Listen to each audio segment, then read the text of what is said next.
എന്തുകൊണ്ട് ED കേരളത്തിലെ മുഖ്യമന്ത്രിയെ പിടിക്കാൻ വരുന്നില്ല? ഇതാണ് ഇപ്പൊ രാഹുൽ ഗാന്ധിയുടെ ഈ തെരഞ്ഞെടുപ്പിലെ പ്രധാനപ്പെട്ട പ്രശ്നം. ED മുഖ്യമന്ത്രിയെ പിടിക്കാൻ വരുന്നില്ല. ഇതാണ് ഇപ്പൊ അദ്ദേഹത്തിന് ഏറ്റവും, ഈ രാജ്യം കണ്ട ഏറ്റവും വലിയൊരു പ്രശ്നമായിട്ട് അദ്ദേഹം കാണുന്നത്. എന്താണ് EDയെ കുറിച്ച്, ദേശീയ അന്വേഷണ ഏജൻസികളെ കുറിച്ച് രാഹുൽ ഗാന്ധിയുടെ കോൺഗ്രസ് പാർട്ടി ദേശീയ തലത്തിൽ പ്രഖ്യാപിച്ച നിലപാട്? BJP ഇതര സർക്കാരുകളെ അസ്ഥിരപ്പെടുത്താൻ വേണ്ടി BJPയുടെ രാഷ്ട്രീയ ഉപകരണമായി പ്രവർത്തിക്കുന്നവരാണ് EDയും ദേശീയ അന്വേഷണ ഏജൻസികളും എന്നാണ് കോൺഗ്രസ് പ്രഖ്യാപിച്ചത്. ആ നിലപാടിന് കോൺഗ്രസ് പിന്നോട്ട് പോയോ? ഇല്ലല്ലോ. അപ്പൊ കേരളത്തിൽ എന്തെങ്ങനെ പറയുന്നത്?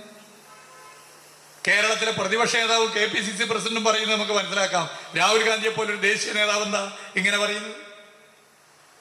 കോൺഗ്രസിനെതിരെ EDയും ദേശീയ അന്വേഷണ ഏജൻസികളും മറ്റു ചില കേന്ദ്രങ്ങളും ചില നീക്കങ്ങൾ നടത്തിയല്ലോ.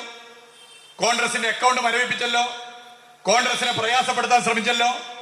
ഞങ്ങൾ ആരെങ്കിലും ദേശീയ അന്വേഷണ ഏജൻസികളോ കേന്ദ്ര സ്ഥാപനങ്ങളോ കോൺഗ്രസിനെതിരെ നടത്തിയ നീക്കം ശരിയാണെന്ന് പറഞ്ഞോ?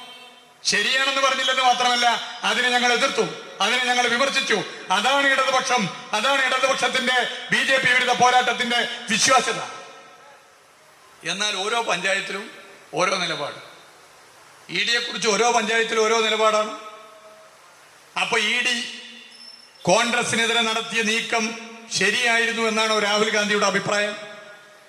ED എന്ന സ്ഥാപനത്തിന്റെ ക്രെഡിബിലിറ്റിയെ കുറിച്ച്, വിശ്വാസ്യതയെ കുറിച്ച് എന്താണ് രാഹുൽ ഗാന്ധിയുടെ അഭിപ്രായം?